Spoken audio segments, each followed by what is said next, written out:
नमस्कार, good morning. मैं हूं आपके साथ ज्योत्सना बेदी। टाइम्स नाउ नव भारत के मॉर्निंग बुलेटिन न्यूज उदय में आपका स्वागत है। इस बुलेटिन में हम आपको देश दुनिया की तमाम बड़ी खबरें दिखाएंगे। बुलेटिन में वायरल खबरों की फैक्ट चेक रिपोर्ट भी आपके सामने होगी। खबरें आपके काम की होंगी, लेकिन सबसे पहले देखिए 5 मिनट में 25 खबरें। मुंबई क्रूज ड्रग्स केस समेत 6 मामलों की जांच अब एनसीबी की दिल्ली की टीम करेगी। ऑपरेशंस विंग के deputy director general Sanjay Singh team को लीड करेंगे। समीर वानखेड़े और उनकी टीम जांच में सेंट्रल टीम को असिस्ट करेंगे। मनी लॉन्ड्रिंग के मामले में गिरफ्तार महाराष्ट्र के पूर्व गृह मंत्री अनिल देशमुख की रिमांड आज खत्म हो रही है। मुंबई की सेशंस कोर्ट में आज देशमुख की फिर से पेशी होगी। ईडी ने अनिल देशमुख को सोमवार को गिरफ्तार किया था। दिल्ली पुलिस कमिश्नर राकेश अस्थाना ने पाकिस्तानी आतंकी अशरफ अली से कल कई घंटों पूछताछ की। अशरफ अली को दिल्ली पुलिस ने लक्ष्मी नगर इलाके से गिरफ्तार किया था। उसके पास से हथियार भी बरामद किए गए थे। अफगानिस्तान के हालात पर चर्चा के लिए भारत ने बैठक बुलाई है। ये बैठक 10 नवंबर को होगी और राष्ट्रीय सुरक्षा सलाहकार अजीत डोवल इसकी अध्यक्षता करेंगे। इस बैठक में रूस और ईरान समेत मध्य एशियाई देश भाग लेंगे। प्रधानमंत्री नरेंद्र मोदी विश्व के सबसे लोकप्रिय नेता हैं और इस मामले में पीएम मोदी की अप्रूवल रेटिंग 70% है। Data intelligence company morning consult के एक सर्वे में यह दावा किया गया है। यूपी के सीएम योगी आदित्यनाथ आज औरैया और इटावा के दौरे पर रहेंगे। यहां सीएम योगी मेडिकल कॉलेज के साथ कई विकास परियोजनाओं की सौगात देंगे।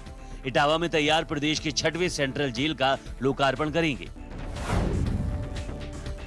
राजधानी दिल्ली में प्रदूषण के हालात पर बीजेपी ने केजरीवाल सरकार को घेरने की तैयारी की है। आज मुख्यमंत्री के आवास के बाहर बीजेपी प्रदर्शन करेगी। दीपावली के एक दिन बाद दिल्ली ने कल 5 साल में सबसे खराब वायु गुणवत्ता दर्ज की है। बीजेपी के राज्यसभा सांसद राकेश सिन्हा भी आज दिल्ली के मुख्यमंत्री के खिलाफ प्रदर्शन करेंगे।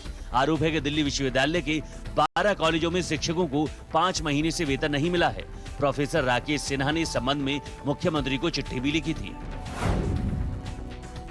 14 राज्यों में हुए उपचुनाव के बाद कांग्रेस एक्शन मोड में है। पार्टी महासचिव केसी वेणुगोपाल ने चुनावी राज्यों के प्रभारियों और प्रदेश अध्यक्षों से डिटेल रिपोर्ट मांगी है। हार और जीत की समीक्षा के लिए इस रिपोर्ट में कई सवालों के जवाब पूछे गए हैं। पंजाब में नवजोत सिंह सिद्धू प्रदेश कांग्रेस के चीफ बने रहेंगे। सिद्धू ने कल अपना इस्तीफा वापस लेने की घोषणा कर दी, लेकिन मुख्यमंत्री चरणजीत सिंह चन्नी पर सवाल खड़े करते हुए सिद्धू ने यह भी कहा कि नए डीजीपी और एजी की नियुक्ति के बाद ही ऑफिस जाएंगे। महाराष्ट्र में वसूली कांड में बर्खास्तगी के बाद गिरफ्तार पुलिस अधिकारी सचिन वाजे की पुलिस कस्टडी आज खत्म हो रही है। सचिन वाजे को आज फिर से कोर्ट में पेश किया जाएगा। दिल्ली से सटे गाजियाबाद में दिवाली की रात एक बुजुर्ग दंपत्ति की हत्या कर दी गई। सीसीटीवी फुटेज में 3 संदिग्ध घर में घुसते हुए दिखाई दिए हैं। पुलिस ने फुटेज के आधार पर जांच शुरू कर दी है। बिहार के सीतामढ़ी में कल पुलिस और पब्लिक के बीच जबरदस्त भिड़ंत हुई। मामला इतना बढ़ गया कि नौबत हाथापाई तक आ गई। पुलिस कर्मियों पर महिलाओं के साथ बदसलूकी करने का आरोप है। तेलंगाना में हैदराबाद पुलिस ने एक सीरियल किलर को गिरफ्तार किया है। पकड़े गए 48 वर्षीय कादिर पर 2 लोगों की बेवजह हत्या करने का आरोप है।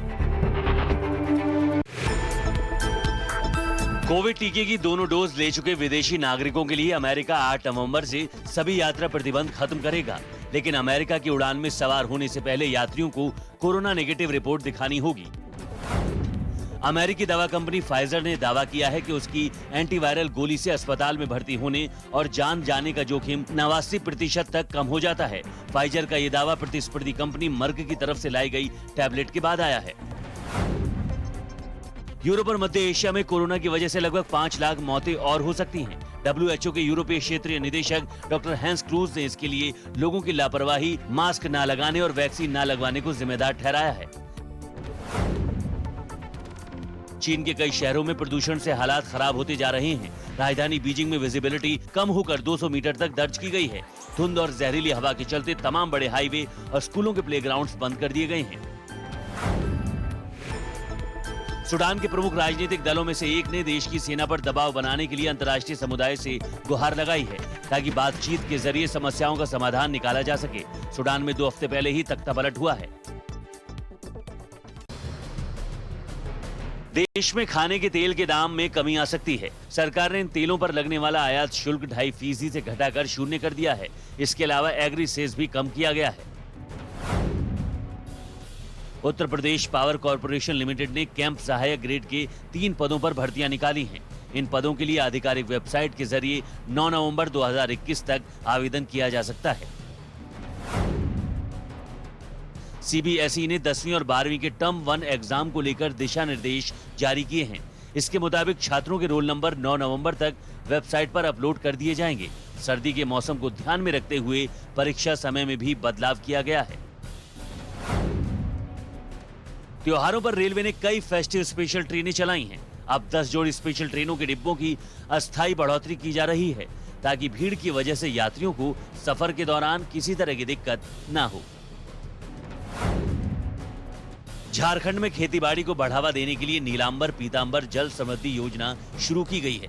राज्य सरकार इस योजना पर 144 करोड़ रुपए खर्च करेगी। इस पहल के पूरा होने के बाद राज्य में सिंचित क्षेत्र में काफी इजाफा होगा।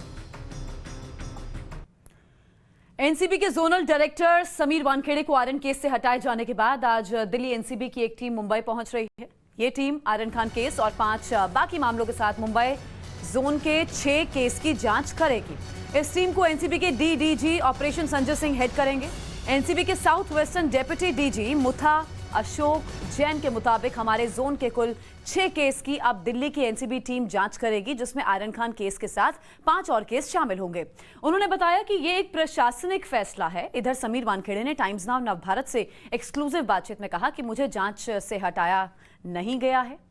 कोर्ट में मेरी रिट याचिका थी कि केस की जांच किसी सेंट्रल एजेंसी से कराई जाए, इसीलिए आर्यन खान और समीर खान केस की जांच दिल्ली एनसीबी की एसआईटी कर रही है। यह दिल्ली और मुंबई की एनसीबी टीमों के बीच एक समन्वय है। 4 तस्वीरें हम आपको दिखा रहे हैं। समीर वानखेड़े ने टाइम्स नाउ नवभारत से फोन पर एक्सक्लूसिव बातचीत की और इस पूरे बदलाव की जानकारी दी है। सुनिए। ये जो केसेस हैं ये सारे मतलब आर्यन और टोटल कितने केसेस हैं sir? Aryan Khan case, Sameer Khan case, का अनुज केशवानी अपना करण सजनानी केस, ये जो गांजा 194 केजी गांजा वंजा है। जी जी। This case is been monitored by very senior IPS officer from Delhi, Sanjay Singh sir. I am still the zonal director and I was never the I of the case जो मेरे से छीनवीन लिया गया। अच्छा अच्छा। I am just a zonal director Mumbai, which जो हमारे जोन में केस बुक हुआ था, तो I am the supervisory officer. अभी यहाँ पर अभी the case has been transferred to Delhi. Same मेरा जो पहले योगदान था अभी भी योगदान रहेगा। क्या मीडिया चला रही है, डोंट अंडरस्टैंड। ओके सर, तो इसकी डिमांड तो सर आपने भी किया था ना एक बार की? Writ petition at file any central intelligence agency should either NIA, CBI और any central agency should investigate the case. Okay sir, ठीक है, तो ठीक है सर, थैंक यू सर। तो आप सुन रहे थे टाइम्स नाउ नवभारत के रिपोर्टर अनुज के साथ समीर वानखेड़े की खास बातचीत कि मुझे हटाया नहीं गया है, मेरी यही भूमिका रहेगी। लेकिन अभी चूंकि ये जांच चल रही है तो मेरी तरफ से भी एक लीगल पिटीशन लगाया गया था, तो उसी के तहत ये कदम आगे बढ़ाए जा रहे हैं। डीडीजी संजय सिंह अब जांच करने वाले हैं। 4 तस्वीरें हम आपको दिखा रहे हैं। वानखेड़े कुछ 6 केसेस से हटा दिए गए हैं। अब आर्यन खान केस की भी जांच वानखेड़े नहीं करेंगे। कोरोना वायरस ने एक बार फिर से खतरे की घंटी बजा दी है। विश्व स्वास्थ्य संगठन यानी WHO ने कोरोना की नई लहर को लेकर आगाह किया है। WHO ने चेतावनी देते हुए कहा कि 53 देशों में कोरोना की नई लहर आ सकती है। WHO की माने तो वैक्सीनेशन के बाद भी यूरोप महामारी का केंद्र बना हुआ है। WHO के आला अधिकारियों ने यूरोप में पिछले महीने कोरोना वायरस के मामलों में 50% से ज्यादा की बढ़ोतरी दर्ज की बात कही थी। विश्व स्वास्थ्य संगठन की तरफ से कहा गया है कि यूरोप और मध्य एशिया के 53 देश आने वाले हफ्तों में कोरोना वायरस महामारी के नए खतरे का सामना कर सकते हैं। यूरोप और मध्य एशिया में कोरोना की वजह से 1 फरवरी से पहले लगभग 5 लाख मौतें होने की आशंका जाहिर की गई है। संगठन ने इन देशों में महामारी की एक और लहर के खतरे को लेकर सतर्क किया है। ये कहना कि सेकेंड वेव आएगा, अभी ऑलरेडी एक वेव आ चुका है एशिया में, और वह जो है धीरे धीरे जो है अभी तो अपवर्ड ट्रेंड ही दिख रहा है। अभी देखिए तो रसिया का भी अपवर्ड ट्रेंड है, सारे रिकॉर्ड तोड़ते हुए भी अपवर्ड ट्रेंड जा रहा है। वो 40,000 पर डे केसेस हो रहे हैं, कभी भी नहीं हुए, लगभग उसके आधे केसेस नहीं हो रहे थे। डेथ भी जो है उन्होंने सारे रिकॉर्ड को तोड़ दिया है। तो अभी कुछ दिनों तक यही ट्रेंड चलेगा, बट जहाँ तक फरवरी तक आते आते जो है देख के ये लग रहा है कि 1 महीने बाद से जो है यहाँ भी डिक्लाइन शुरू हो जाएगा, क्योंकि इन्फेक्शन अगर इतनी तेज़ी से जब फैलता है तो उतनी ही तेज़ी से डिक्लाइन होता है। धीरे धीरे ससेप्टेबल पॉपुलेशन पूल खत्म होता जाता है, और जब ससेप्टेबल पॉपुलेशन पूल छोटा होता जाएगा तो इन्फेक्शन अपने आप कम होता जाता है। खबर अब बिहार से है। बिहार में जहरीली शराब से मरने वालों का आंकड़ा 33 तक जा पहुंचा है। अब सियासी तूल भी ये मामला पकड़ने लगा है। आरोपी अधिकारियों और लोगों के खिलाफ एक्शन लिया जा रहा है। प्रदेश के सीएम नीतीश कुमार ने नए सिरे से शराबबंदी के खिलाफ अभियान चलाने की बात कही है। इस बीच नीतीश सरकार के पर्यटन मंत्री और स्वास्थ्य और स्थानीय विधायक नारायण प्रसाद का एक अजीबोगरीब बयान सामने आया। उन्होंने कहा कि हम लोग कहां और कितने लोगों के पास पुलिस रखेंगे, ये जिम्मेदारी उन लोगों की होनी चाहिए जिनके घर के लोग शराब पीते हैं। तो 30 से ज्यादा मौतें हो चुकी हैं बिहार में। सरकार बार बार कह रही है कि मुख्यमंत्री शराबबंदी को लेकर बहुत गंभीर हैं, लेकिन जमीन पर तस्वीर कुछ और है। कई लोगों पर एक्शन भी लेने की बात सामने आ रही है।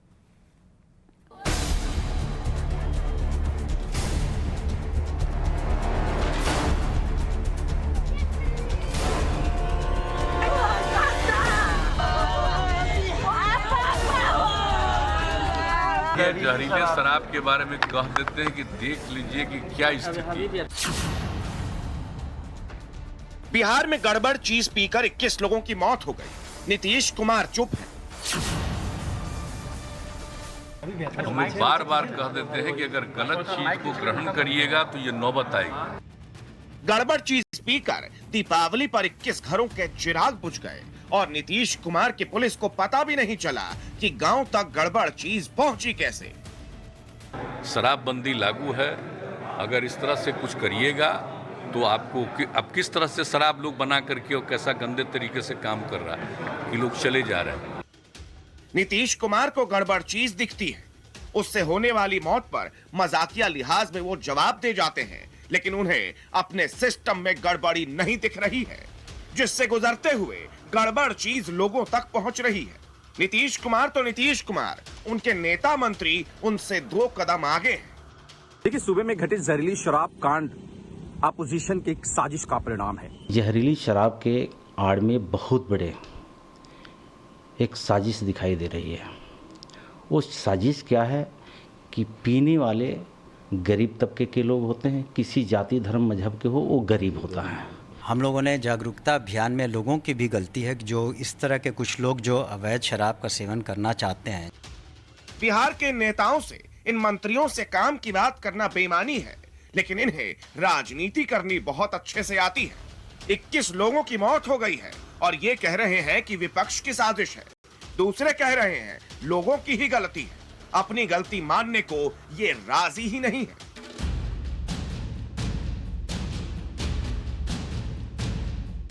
विडंबना ही है कि जिस राज्य में साल 2016 में पूर्ण शराबबंदी लागू कर दी गई थी, वहां शराब पीने की वजह से लोगों की जान जा रही है और इसे लागू करने की जिम्मेदारी जिन नेताओं पर है वो कह रहे हैं कि यह साजिश है। मद्य निषेध मंत्री कह रहे हैं कि लोगों की गलती है। कार्रवाई तो सर हो रही है, लेकिन बावजूद इसके इस तरह से बिहार में कहां से इस तरह की घटनाएं हो रही है, कहां से शराब आ रहे हैं या बनाया जा रहा है शराब गांव के अंदर, तो इसको लेकर क्यों नहीं गंभीरता बरती जा रही है स्थानीय थाना के स्तर पे? देखिए, इसमें ये तो ऑनगोइंग प्रोसेस है, इसमें डिमांड सप्लाई की बात है।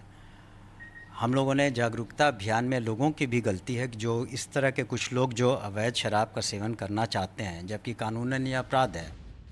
सरकार में बैठे इन बुद्धिजीवियों को लोगों की मौत नहीं दिख रही है, अपनी गलती नहीं नजर आ रही है, सिस्टम में लूप होल का पता नहीं चल रहा, बस दिख रही है तो राजनीति।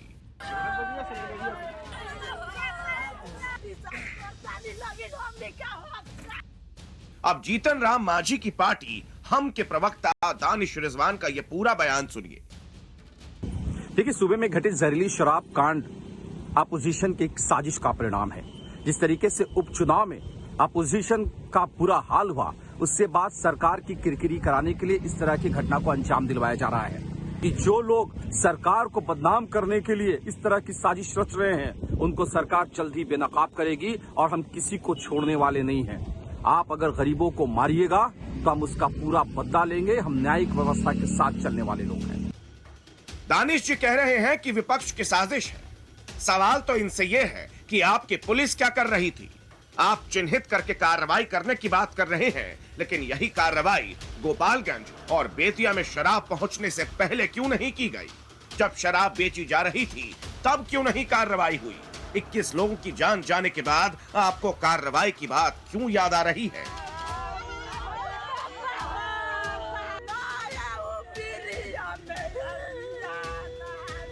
इक्कीस लोगों की मौत हुई है तो सवाल कई उठते हैं। विपक्ष भी पूछ रहा है। तेजस्वी यादव ने जहरीली शराब से हुई मौत पर नीतीश का यही वीडियो ट्वीट कर उनसे सवाल पूछा है। मुख्यमंत्री स्वयं प्रशासन, माफिया और तस्कर पुलिस पर कार्रवाई की बजाय पीने वालों को कड़ा सबक सिखाने की धमकी देते रहते हैं। अगर आप देखें तो बीते कुछ महीनों में तकरीबन 100 लोगों की मौत हो गई है और इन्हें में एक आंकड़े में मृत्यु कह देना उचित नहीं होगा। एक हत्या है, एक सिंडिकेट द्वारा प्रायोजित हत्या है।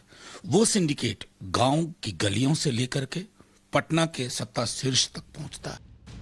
शराब के मुद्दे पर नीतीश कुमार सरकार पर सवाल उठना लाजमी भी है, क्योंकि इसकी गवाही ये आंकड़े दे रहे हैं।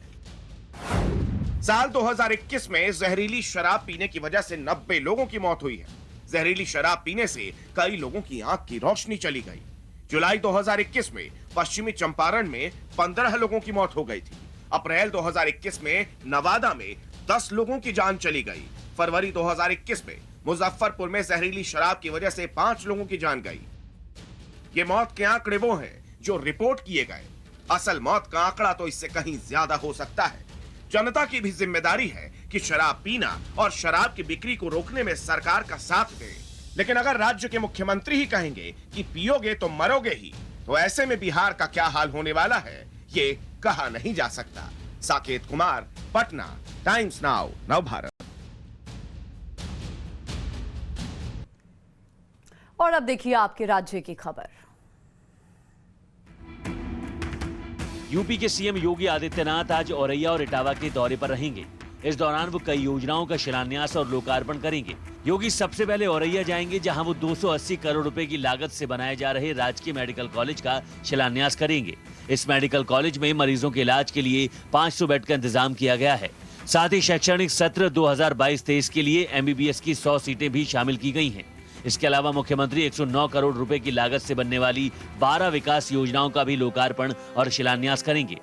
औरैया से योगी दोपहर करीब 1:30 बजे हेलीकॉप्टर से इटावा पुलिस लाइन के लिए रवाना होंगे, जहां वो प्रदेश के नवनिर्मित 6वें सेंट्रल जेल का लोकार्पण करेंगे। इसके बाद वो नुमाइश पंडाल में बड़ी जनसभा को संबोधित भी करेंगे। यही नहीं, अपने इटावा दौरे में सीएम योगी करीब 65 छोटी बड़ी परियोजनाओं का लोकार्पण और शिलान्यास करेंगे। इसके अलावा राज्य सरकार की कई योजनाओं से जुड़े लगभग 100 लाभार्थियों को सम्मानित भी करेंगे। एनसीबी ने क्रूज ड्रग्स केस समेत 6 मामलों की जांच से समीर वानखेड़े को हटा लिया है। अब इन मामलों की जांच दिल्ली की एनसीबी टीम करेगी, जो आज मुंबई पहुंच रही है। ये टीम एनसीबी मुख्यालय में deputy director general operations Sanjay Singh के नेतृत्व में काम करेगी। आज मुंबई पहुंचने के बाद ये टीम जांच का जिम्मा संभाल लेगी।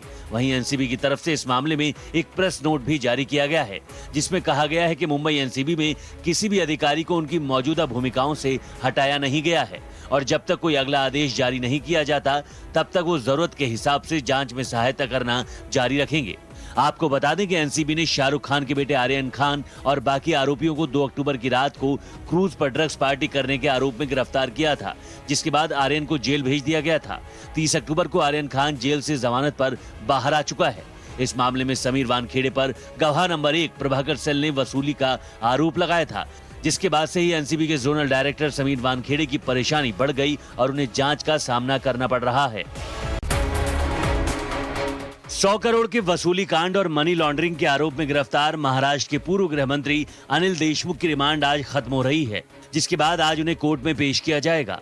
माना जा रहा है कि ईडी कोर्ट से देशमुख की आगे और रिमांड की मांग कर सकती है। सोमवार को ईडी ने करीब 12 घंटे चली पूछताछ के बाद अनिल देशमुख को गिरफ्तार किया था। हालांकि बुधवार को इस केस में तब नया मोड़ आया जब मुंबई के पूर्व पुलिस कमिश्नर परमबीर सिंह के वकील ने एक एफिडेविट फाइल की। इस एफिडेविट में परमबीर सिंह की ओर से बताया गया था कि उनके पास महाराष्ट्र के पूर्व गृह मंत्री अनिल देशमुख के खिलाफ कोई सबूत नहीं है। आपको बता दें कि परमबीर सिंह ने ही गृह मंत्री अनिल देशमुख पर वसूली का आरोप लगाया था और इसकी वजह से उनकी कुर्सी चली गई थी। दूसरी तरफ वसूली कांड में गिरफ्तार बर्खास्त पुलिस अधिकारी सचिन वाजे की पुलिस कस्टडी भी आज खत्म हो रही है। सचिन वाजे को भी आज कोर्ट में पेश किया जाएगा। दिल्ली में छठ पूजा पर लंबी चली सियासत के बाद केजरीवाल सरकार ने 10 नवंबर को छठ पर्व पर छुट्टी की घोषणा कर दी है। दिल्ली सरकार ने एक चिट्ठी के जरिए आधिकारिक बयान जारी कर इस बात की जानकारी दी। उप मुख्यमंत्री मनीष सिसोदिया की ओर से जारी आदेश में कहा गया है कि दिल्ली में रहने वालों के लिए छठ पूजा की महत्ता को देखते हुए दिल्ली सरकार ने बुधवार यानी 10 नवंबर को सार्वजनिक अवकाश रखने का फैसला लिया है। 8 नवंबर को नहाय खाए के साथ इस पर्व की शुरुआत हो जाएगी। 10 नवंबर को डूबते सूर्य को व्रतियों द्वारा अर्घ्य दिया जाएगा और 11 नवंबर को उगते सूर्य को अर्घ्य के साथ इस पर्व की समाप्ति होगी। कुछ दिनों पहले दिल्ली डिजास्टर मैनेजमेंट अथॉरिटी ने दिल्ली में छठ पूजा मनाने के लिए गाइडलाइंस जारी की थी, जिसके मुताबिक यमुना नदी के किनारे छठ पूजा के लिए कोई साइट नहीं बनाई जाएगी। रेवेन्यू डिपार्टमेंट को छठ पूजा आयोजन के लिए साइट की पहचान करने और वहां पर घाट तैयार करने की जिम्मेदारी दी गई है। साथ ही डीडीएमए के आदेश में कोरोना नियमों का सख्ती से पालन किए जाने का निर्देश भी दिया गया है। बिहार के सीतामढ़ी में पुलिस और लोगों के बीच हाथापाई हो गई, जिसके बाद पूरे इलाके में लोगों की भीड़ जमा हो गई। भीड़ में शामिल कुछ लोगों ने पुलिस वालों को घेर लिया और उनके साथ धक्का मुक्की करते दिखाई दिए। पुलिस के लाख समझाने के बाद भी हंगामा शांत होने का नाम नहीं ले रहा था।